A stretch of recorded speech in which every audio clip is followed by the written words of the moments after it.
Hey, good afternoon. My name's John Corless. I'm a respiratory consultant in my day job at Arrow Park Hospital in the Wirral.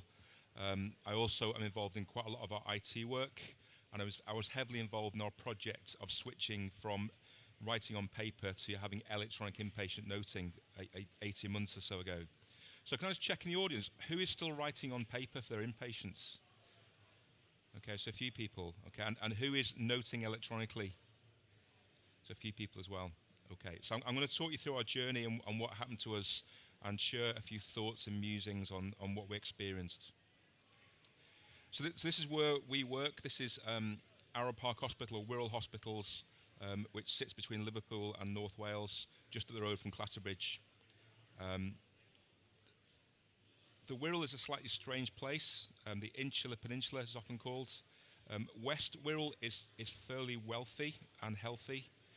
East Wirral couldn't be more different. East Wirral is very deprived, and in Birkenhead we've got some of the worst areas of deprivation in the UK. So a very mixed population, and we look after about 350,000 population altogether. And in terms of the trust, we've got a long history of being involved in IT. So back in the late 1980s, we were one of the first digital platforms in the form of PCIS, which was a DOS-based system, and it was much loved by many of the staff. For its time, it was actually amazing. So we could prescribe on that. There were lots of safety functions in terms of prescribing. We ordered investigations, review results, and so on. But ultimately, it became a burning platform. There were literally only a couple of people in the whole world who could maintain it, and we were paying them a lot of money, and they were all getting very old. And eventually, it was turned off in 2014. So more recently, we have switched to Cerner Millennium, and we first went live with Cerner functionality in about 2011 for things like investigation ordering, reviewing results, prescribing, clinic letters. But it took some time before we switched to actually noting on there. And we eventually got to that point in November 2016 when we went live with inpatient noting, not outpatient, inpatient noting.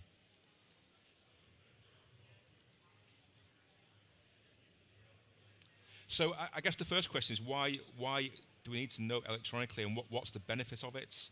And lots of this is pretty self-evident and obvious.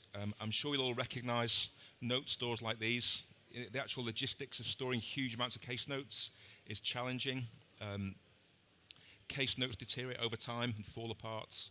And I'm sure you all recognise the phenomenon that case notes just go missing into a black hole. And that's not a very 21st century way of operating. So from that point of view, it's a no-brainer to move to a digital platform. There's also the old chestnut of doctors' handwriting. So this was my handwriting, these notes, 22 years ago, when I was a registrar and had really nice, neat handwriting. And I'm ashamed to admit that this is now my handwriting in the same set of case notes today. And I can't even read it myself afterwards. So it's pretty bad what happens to your handwriting over time. So, e-noting solves that problem of handwriting and date recording and so on. So again, it's a pretty no-brainer that it will be beneficial. But it's not that straightforward. Moving over to electronic noting is a fundamental change to the way that we all work. And it also requires a fundamental rewire of lots of people's brains and cognitive thinking. It is very different. It's easier for the younger guys and harder for the older guys, but either way, think about learning theory and how we operate. We're completely changing the environment that we're working in, so it does bring challenges with it. So this is my take on what I think that some of the key issues are. The first one is hardware. I'll talk more about that in a minute. The second is a thing which I think is actually fairly fundamental to electronic records that I've called a two-screen view, which I'll demonstrate shortly as well. I'm going to talk a bit about cognitive function and safety and a few parallels with the airline industry that I think we can potentially learn from. And then software configuration and education and engagement. So in terms of hardware, when we were using the Cerner on the wards before we went live with noting, so where we were prescribing and ordering tests and that sort of thing, there were lots of grumbles from doctors, nurses that there weren't enough computers and they couldn't get on computers to do the things they needed to do. So before we went live with this project, we basically made the decision that wasn't going to happen. And we used and put in place lots of hardware. we maybe even oversupplied hardware. So we put in place roughly about 250 computer carts. We gave about 200 people laptops that they could use on stands. And more recently, we've also put in place iPads that the nurses are using to document OBS and that sort of thing. And in terms of the project, we've had very few hardware grumbles. So that issue, I think we knocked on the head by potentially oversupplying the hardware. Say again, sorry? So on an average ward of, say, 30 patients, probably 10 or 12 devices, because we kept in place existing desktops as well.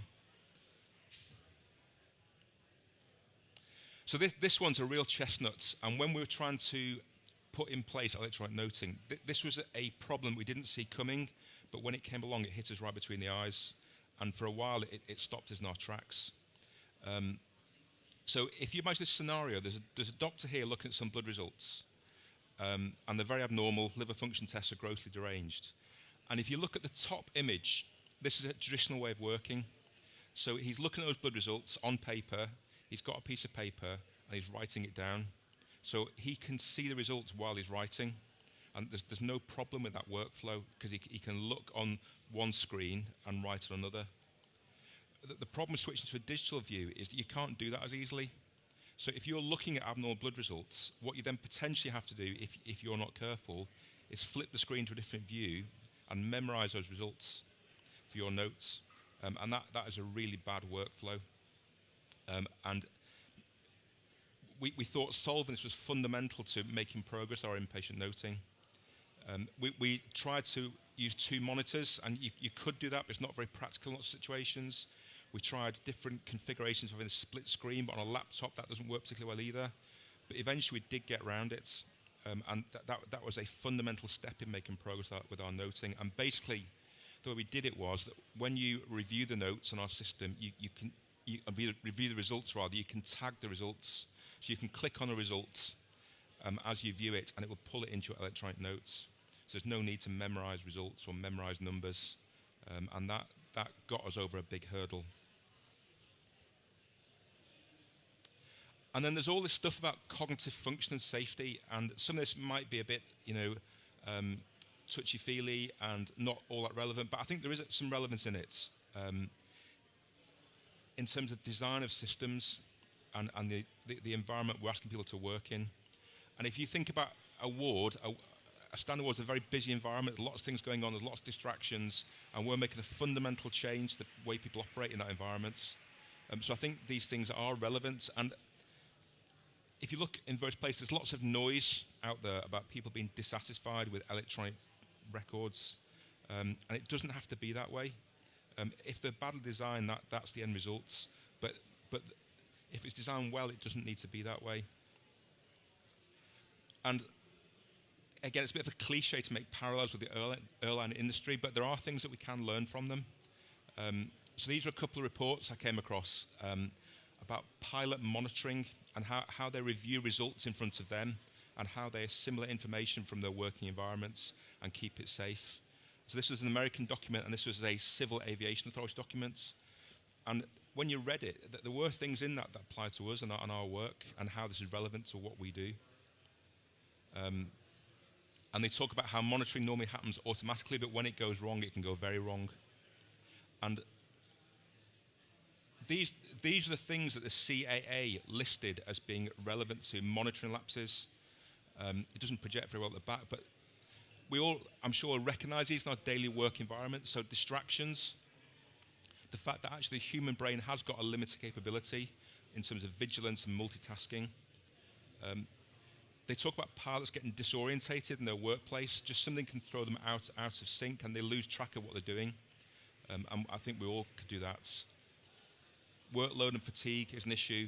The phenomenon of looking without seeing, that can be very relevant.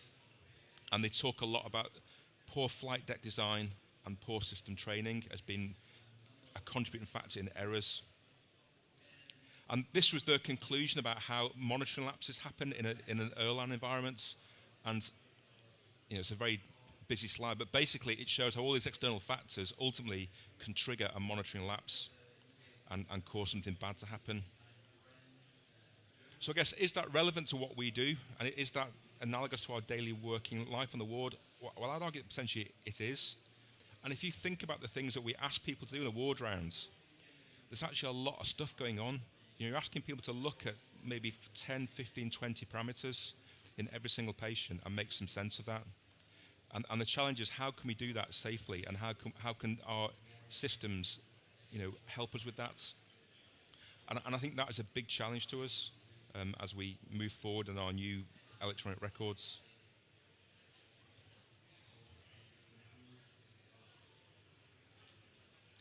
So when we built our system and when we built our recording system, we tried to reflect some of those issues, and we tried to find a way to put the work together that help people, and almost like a checklist, so that when you're noting, if you're under pressure and there's distractions and interruptions, you can work through a sequence of tasks in every patient that will ensure that you're doing all the correct things. So in the notes, this is a section from the notes, it prompts you to look at the muse, look at the alerts, look at the allergies, look at the VTE, look at the lab results, and so on. And you don't have to do that. You can bypass that if you want to, but if you're under stress, you're under pressure, that is your go-to to help you stay safe.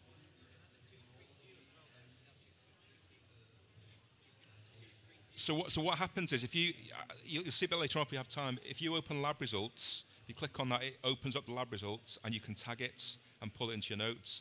And if you click on here, it opens it up and you can tag it and put it in your notes. So that's the platform you work from. I know certainly when I've, a few times recently I've been in A&E and it's been absolute mayhem, working through that I found has really helped me stay safe. So that's how we've tried to address them as sort of monitoring and concentration issues. And ultimately we're trying to see the same thing, and that's not crash the plane. You know, and that's hopefully what we're trying to get to. There were some other key challenges we had to think about and work through as well. So the first one was data entry, and we spent a lot of time talking about this. And really, there's only a couple of methods of doing it. So one is voice recognition or speech recognition, which I know is used a lot in the US. And we've dabbled with that a little bit, but we haven't got into it too much just yet. And ultimately, we made a decision that we would just, for now, go with typing and some pre-configured notes. We also talked a lot about cut and paste and how we'd handle that. And we've been fairly pragmatic over that, in that we allow cut and pastes, but ultimately it's very clear that the person documenting it's their responsibility. That if they put something in a note that's wrong, it's your responsibility. You are the owner of what you put in the notes. And the other issue is data retrieval, and this is an interesting one. So if you took a senior doctor or nurse and you gave them a set of case notes this thick and said, right, you've got 5 minutes, tell me what's wrong with that patient, they could probably do it. And this is about how people's brains are wired. People are wired to speed read on paper and flick through things and assimilate information very quickly. And that is harder to do in the electronic records. And that is a challenge. But in terms of data retrieval, we basically give people a range of options of how they retrieve the data depending on what they're trying to do. So we have a specialty folder view. So if you want to look at respiratory letters, you can, or cardiology letters. We have a sequential entry view where every note is lined up in sequence, no matter who made it. And then we also have an editable note viewer where you can type for a search term or search your name or specialty and bring through things that have that entry within them. So that gets, it's not as quick, but that gets around some of that retrieval problem.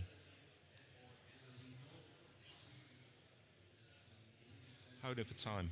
Okay, so I'm going to try and show you how we make a note. It won't project very well, but it might give you an idea of some of the things that we've talked about.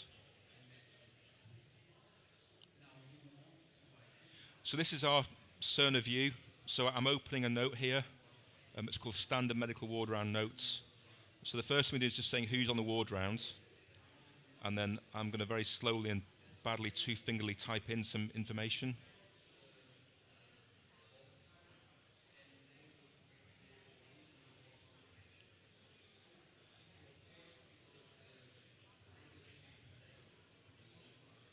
Bear with me.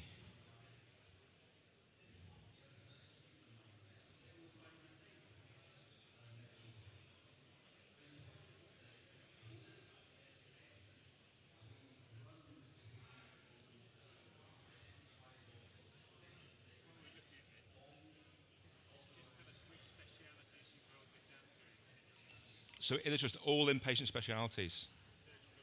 Yeah, yeah.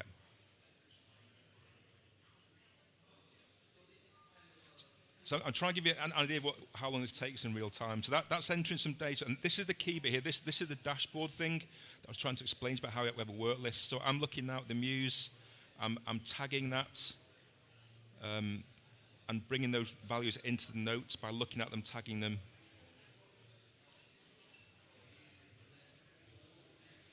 Then I'm looking at the lab results of each lab results here, and as you tag them, it doesn't matter if you tag them in the wrong order. As it's put into notes, it's put in the right sequence and the right date and time order.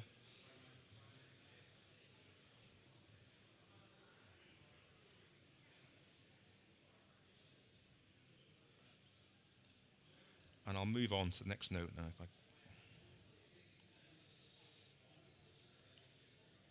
So once I've completed the note, there's different ways you can view the note. This is the sequential view with every note lined up in sequence that you can look and scroll at here.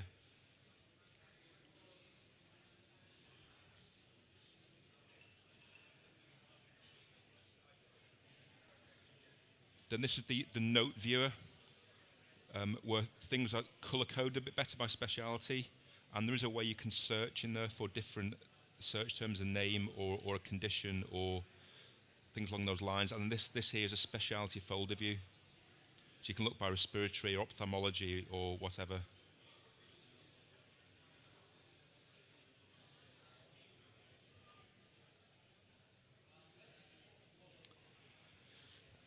I guess just a word on education and engagement. So before we went live with this, we were really worried about how this would go. You know, we got lots of feedback from different people, and there were some believers and some naysayers, and people predicting doom and gloom and all sorts of things. But ultimately, when we went live, nothing bad happened. On the whole, we got lots of positive feedback. I think because we spent a long time preparing for it, and we tried out and we trialed the structures we put in place. So that was a pleasant surprise. But in terms of education, I think we probably did make some mistakes. So I think the training for the permanent members of staff, like the consultants and the nurses, was fine. But I think we probably left out and ignored the moving staff, the junior doctors and other people, and that probably could have been better. So we could talk about education training all day, but it certainly is a vital part of this.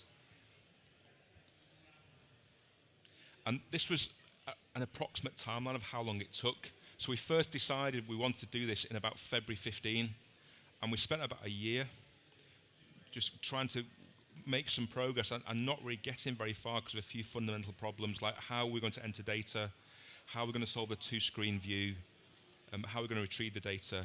But we made a big breakthrough in about June 16 or thereabouts when we solved most of the things, and then by November 16 we actually were able to go live. So it was a good 18 months, and that was probably pushing it a bit. That was probably a little bit quick. So I guess these are my thoughts on the experience of doing this and my views. So I think on balance it's been a change for the better doing this. And I don't think we're going back. I don't think we're going back to writing on paper. I think those days are going rapidly. I think the quality of note is better. There's no handwriting issues. Everything's time and date stamped. You can read things. You can look at things remotely. You can enter things remotely. And they're all huge plus points. There are some things that are different. So it's harder to review a big case note quickly. And that is one of the key challenges of how we move forward with this and improve it. It definitely takes longer to do on a ward round. But the trade-off, I think, is quality. You get a better quality notes. And the other thing that I think is really key is this has got to be the start of a journey. You know, there's huge potential for developing this and improving and enhancing our noting. It's not just about having electronic paper. And this has got to be just the start of a huge drive towards improving the safety of our inpatient care. And just a few top tips to finish with. So, you don't want hardware grumbles. You don't want the project to fall down because there aren't any computers. So you've got to supply lots of hardware. I don't think there's any getting around that. You've got to think very carefully about the software layout, functionality, and how it operates, because that's how you will stand or fall with your project. And is that usable on the ground by the end user? And you need to also think carefully about your implementation education plan.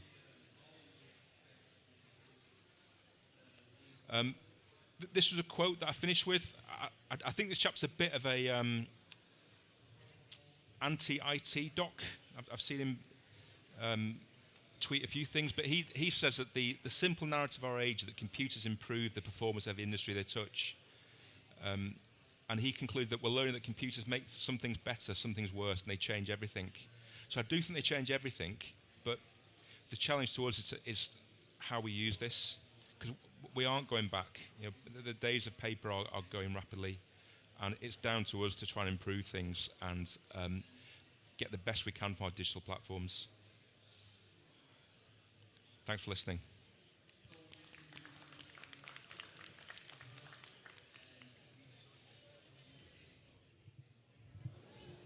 John, thank you very much. I was tweeting some of your insights there as you were speaking, so particularly interested in the things you were talking about around the socio-technical factors and really understanding how people interact with machines and IT systems. So I know there's been a few questions during the debate. We've got perhaps 3 to 5 minutes left for any outstanding questions if any colleagues in the room would like to ask John any more around his experience. What did you do with all of your paper-based notes? Did you scan them, or did you store them and effectively not make them available?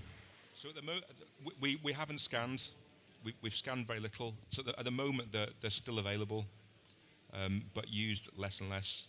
So on the basis that most paper-based notes are just printouts of your electronic versions anyway, is that what you've basically done? You've used the electronic versions of everything that you've got to make them available to the clinician?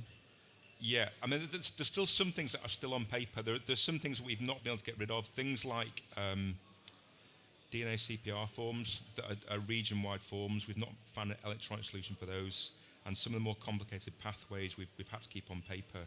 So people on a ward will still have a small folder, but 90% plus of the interactions done electronically. A bit cheeky, 2 questions. One, have you solved the problem of how to get drawings into the notes? And 2, you've illustrated quite a varied spread of devices. Which is your device of choice? Okay, so there is some limited functionality for drawings. It's not as good as hand drawing, but there's very limited functionality at the moment. That could be improved. And that has been an issue for some people. And in terms of the second question, so I think it totally depends on your workflow and where you're working or what you're doing. So if you're working in a fixed location, probably a cart with a big screen is the best solution. You can get screens this size that you can look at, and everyone on the ward round can see that screen. But I think if you're hopping from ward to ward and working in different locations, probably a laptop is the best thing. It totally is workflow dependent, and we've tried not to be too prescriptive with that. That if people want A or B, they can have A or B, rather than force that solution on them. So do you have templates for examination findings?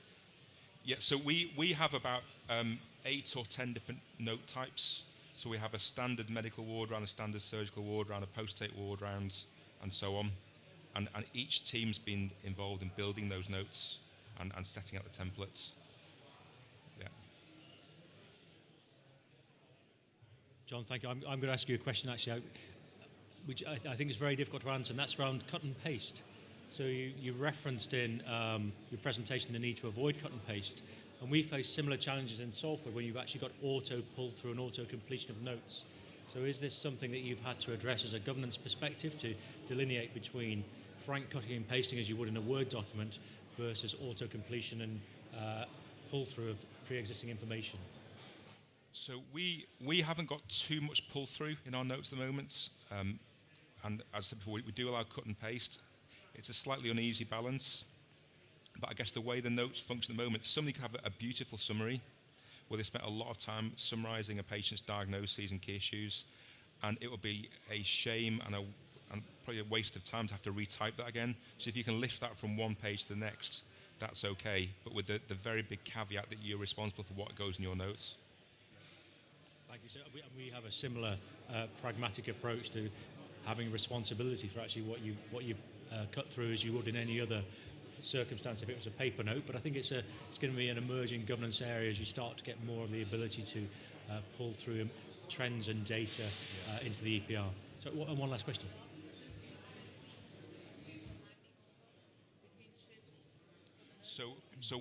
So the question was about handover. So we are working on that. We've got a handover end page in development, but we haven't quite got there yet. Good. Any more questions for John? Okay, well, John, thank you so much for sharing your insights with us. It's vitally important that we do get these insights via the GDE program and the blueprinting program, and that's really what this zone is all about. And I'm sure we'll pick up with some of those things in the GDE network that Paul and I go to. So, John, thank you.